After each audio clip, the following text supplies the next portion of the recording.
ሰላም ጤና ይስጥልኝ የተወደዳችሁ የቮይስ ኦፍ ራያ ቤተሰቦች እንደምን ውላችኋል? ታህሳስ 21 2018 ዓ.ም የቮይስ ኦፍ ራያ ዜናዎች ወደ እናንተ የምናደርስበት ሰዓት ላይ እንገኛለን።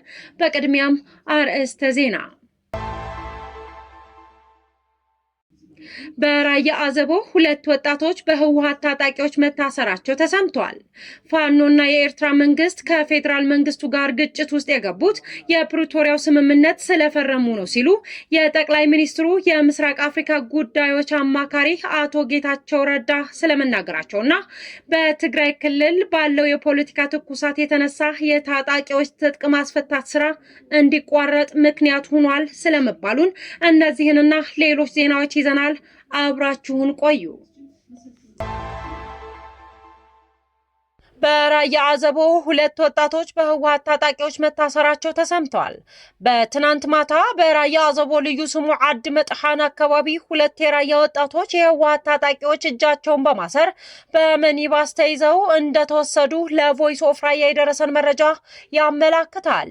የህወሓት ታጣቂዎች በተለያዩ የራያ አካባቢዎች የተለያዩ እስርና ወከባ እየፈጸመ እንደሚገኝ በተከታታይ ዘገባ ወደ እናንተ ማድረሳችንም ይታወሳል። ፋኖና የኤርትራ መንግስት ከፌዴራል መንግስት ጋር ግጭት ውስጥ የገቡት የፕሪቶሪያው ስምምነት ለምን ተፈረመ ነው ሲሉ የጠቅላይ ሚኒስትሩ የምስራቅ አፍሪካ ጉዳዮች አማካሪ አቶ ጌታቸው ረዳ ተናግረዋል።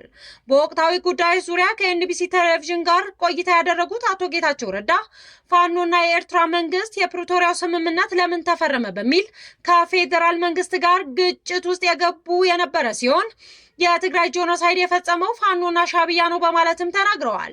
አሁንም የህወሓት አመራሮች አዲስ አበባ እንገባለን በሚል ጦርነት ለማስነሳት እየቆሰቆሱ ነው። ነገር ግን አይቻልም፣ አዲስ አበባ በባቡር መምጣት ይችላሉ እንጂ በጦርነት ግን አይሆንም በማለት የጠቅላይ ሚኒስትሩ የምስራቅ አፍሪካ ጉዳዮች አማካሪ አቶ ጌታቸው ረዳ በኤንቢሲ ኢትዮጵያ ጋር በነበራቸው ቆይታ ተናግረዋል።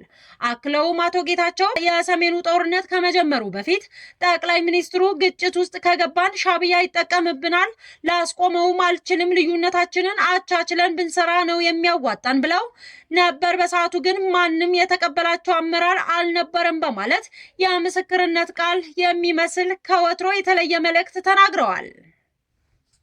ጠቅላይ ሚኒስትሩ የሰጠው መልእክት ነው የሚለው የኤርትራ መንግስት ኢንቴንሽን ክሊር ነው። ግጭት ውስጥ ከገባን አድቫንቴጅ ይወስዳል፣ ላስቆመው አልችልም፣ ስለዚህ ያለን ልዩነታችንን አብረን ብንሰራ ነው የሚያዋጣው ብሎ ጠቅላይ ሚኒስትሩ የሰጠለከለ ሁላችንንም አግኝተዋል። እኔ ጋር እንደ 10 ቀን ቆይቶ ነው የተመለሰው፣ ግን የተቀበለው ሰው አልነበረ። ትክክለኛ ግምገማ ነበር። ግምገማ ትክክለኛ ግምገማ ነው። ምን እኮ ኦብቪየስ እኮ ነው። አንተ በጠቀስከው እኔም ባለው መረጃ መሰረት መንግስት ያ ጦርነት እንዳይጀምር በጣም ጥረት አድርጓል። ስፔሻሊ ፕራይም ሚኒስትሩ፣ መንግስት በአጠቃላይ። ይሄ ሆኖ ያለ ግን የጦርነቱን ኢፌክት ዴሊብሬት ሲስተማቲክ ፐርሴክሽን ነው እሱስ ጄኖሳይድ ነው ብሎ ዲፋይን ማድረግ እንዴት ይሆናል ብሎ የሚወጉት ሰዎች አሉ። ስፔሻሊ ከሰኔ በኋላ መንግስት ጥሎ በወጣበት ተከትሎ ፒቲፒኤልኤፍ የብዙ ጥቃት መንስኤ የራሱ ሆኖ ሳለ ሲስተማቲክ ፐርሴክሽን ነው ጄኖሳይድ ነው ብሎ መደምደም አያስኬድም ብሎ የሚወጉት ሰዎች አሉ። ሲሪየስሊ በዚህ አርጉመንት የኔ ጓዶች አንድም ፊቸር ማየት አይችሉም፣ ፓስት ነው የሚጠነቁሉት የሚል ነው የጻፍኩት አለ። ኦልሞስት እኔ ወደ 1000 አካባቢ ፔጅ አለኝ። ለትግራይ ናሽናሊዝም የሚያወራው ውሸት ነው፣ ዲቃላ ናሽናሊዝም ነው አልኩ። ሰፈር ሲቆጥር ይውላል። ስለዛ ጥናት ግን ብዙ አልተወራም እኮ እንዲወራ ስላልፈለጉ እኔ ቆጣው እና አሁን ለምሳሌ ዶክመንቱን ይዞ ስለወጣው ኮፒ አለኝ ነው። ትንሽ ነገር እስቲ 76% of the crimes were committed specifically በኤርትራውያን ተፈጸሙ ይልና ከ24% assortment of ፋኖ አለ። ያልገባ እኮ የለም። ትግራይ ውስጥ እኮ እድል ገጠመኝ ያለ ማንኛውም ፋኖ አንድ ያደረገው ዝም ብሎ ኋላ ሊሆን ይችላል እንጂ ሁሉ የግል ሽፍታ የነበረም ሳይቀር እኮ ነው ትግራይ ላይ የተረዋለው። የግል ሽፍታ አዲስ አበባ መመላለስ እኮ በክህደት የሚያስጠረጥር ነበር። ጠቅለው ገፍተው ካስወጡ በኋላም ሳይቀር ድንገት ወጥተው የሆነ ነገር ባልኩ ቁጥር የሰው የታዩታላችሁ ይላል። የፋኖ ታጣቂዎች ህዝቡን ለመካስና ለማገልገል የሰላም አማራጭን ተቀብለናል ማለታቸው ተገልጿል። የሰላም አማራጭ የተቀበሉት ታጣቂዎች የመንግስት ስራ ኃላፊዎችና የሀገር መከላከያ ሰራዊት መሪዎች አቀባበል አድርገውላቸዋል። ታጣቂዎቹ የአማራን ህዝብ ጥያቄ እንመልሳለን በሚል አስተሳሰብ ጫካ በመግባት ህዝባቸውን ላይ ዘርፈ ብዙ ጉዳት ሲያደርሱ መቆየታቸውን አስረድተዋል። አሁን ላይ የበደሉትን ህዝብ ለመካስና ለማገልገል የሰላም ጥሪውን መቀበላቸው ገልጸዋል። የአንጎት ወረዳ ምክትል ዋና ስራ አስኪያጅ ካሳነው አዲስ የአማራ ህዝብ ጥያቄዎች የሚፈቱት በብጥብጥና በጦርነት ሳይሆን በሰላማዊና በዲሞክራሲያዊ መንገድ ብቻ መሆኑን ተናግረዋል። ህብረተሰቡ ልጆቹን በሰላም መክሮ እንዲያስገባ በተለያየ መድረኮች የግንዛቤ ፈጠራ መሰራቱንም ገልጸዋል። የተረጋጋ ሰላም እንዲኖር ሁሉም የበኩሉን ሊወጣ እንደሚገባም አመላክተዋል። የመንግስት የሰላም ጥሪ በመቀበል በሰላም ወደ ህዝቡ የመጡ ወጣቶች ወደ ማህበረሰቡ በመቀላቀል በተለያዩ ዘርፎች የስራ ዕድል ለመፍጠር የወረዳው አስተዳደር ምክር ቤት በትኩረት እየሰራ እንደሚገኝም ገልጸዋል። በአካባቢው የሚንቀሳቀሱ የሀገር መከላከያ ሰራዊት ምክትል አዛዥ የግጭት ሁሉ መፍቻ መንገድ ሰላማዊ ውይይት እንጂ ነፍጥ አንግቦ ጫካ በመግባት ህዝቡን መጉዳት አይደለም ማለታቸው የክልሉ ቴሌቪዥን አሚኮ ዘግቧል። በትግራይ ክልል የፖለቲካ ትኩሳት በዚህም በዛም መኖሩ የታጣቂዎች ትጥቅ ማስፈታት ስራ ማስተጓጎሉ ተገለጸ። የብሔራዊ ተሃድሶ ኮሚሽን በትግራይ ክልል የሚከናወነውን የቀድሞ ተዋጊዎች ትጥቅ ማስፈታትና የመበተን ስራ ከመስከረም ወር ጀምሮ ላልተወሰነ ጊዜ ማቋረጡን በትላንትናው ዕለት መዘገባችን ይታወሳል። በትግራይ ክልል የፖለቲካ ትኩሳት በዚህም በዛም በመኖሩ ምክንያት በክልሉ የሚገኙ የቀድሞ ተዋጊዎች መረጃ በዲጂታል መንገድ የሚመዘግቡ 67 ባለሙያዎች የኮንትራት ስራ ውል ከአንድ ሳምንት በኋላ እንደሚቋረጥ ኮሚሽኑ አስታውቋል። የብሔራዊ ተሃድሶ ኮሚሽን ምክትል ኮሚሽነር የሆኑት አቶ ተስፋለም ይህደጎ ከትግራይ ክልል በመጀመሪያ ዙር ትጥቅ ፈተውና ስልጠና ወስደው ወደ ማህበረሰቡ የተቀላቀሉ የቀድሞ ታጣቂዎች ብዛት ከ63300 በላይ እንደሆነ ለኢትዮጵያ ኢንሳይደር ተናግረዋል።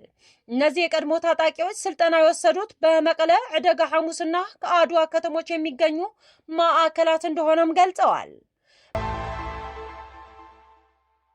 ከውጭ ወዳገኘናቸው ዜናዎች እናልፋለን። በሳውዲ የሚመራው የጥምር ጦር በየመን ቀይ ባህር የወደብ ቀጠና ላይ የአየር ድብደባ ፈጽሟል።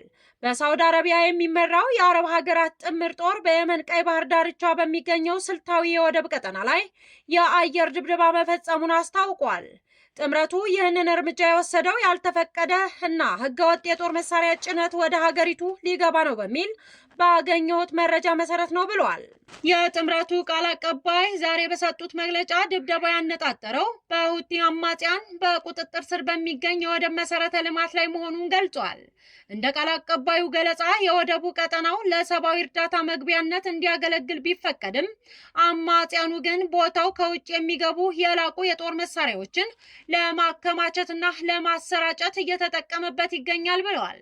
ይህ የአየር ጥቃት የተፈጸመው በክልሉ ያለውን የጸጥታ ሁኔታ ይበልጥ ሊያባብስ ይችላል ተብሎ በሚሰጋበት ወቅት መሆኑም ተነግሯል። የሳውዲ መራሹ ጥምረት ደህንነታችንን የሚፈታተን ማንኛውም አይነት የጦር መሳሪያ ዝውውር አንታገስም ሲል ዝግጅቱን ገልጿል። በሌላ በኩል የሁቲ ወገኖች በጥቃቱ ሳቢያ በወደቡ የንግድና የእርዳታ እንቅስቃሴ ላይ ከፍተኛ መስተጓጎል መፍጠሩን በመጥቀስ ድርጊቱን አውግዘዋል። የዓለም አቀፉ የእርዳታ ድርጅት በበኩላቸው ይህ ግጭት የቀድሞውኑ በከፋ የሰብአዊ ቀውስ ውስጥ የምትገኘው የየመን ህዝብ የምግብና የመድኃኒት አቅርቦት ላይ ተጨማሪ ጫና እንዳይፈጥር ስጋታቸውን እየገለጹ ይገኛሉ። የተከበራችሁ የቮይስ ኦፍ ራያ የራዮች ድምጽ ሚዲያ ቤተሰቦች ወደ እናንተ ያደረስንላችሁ የዜና ጥንቅራችን ይህንን ይመስል ነበር። ሰላም።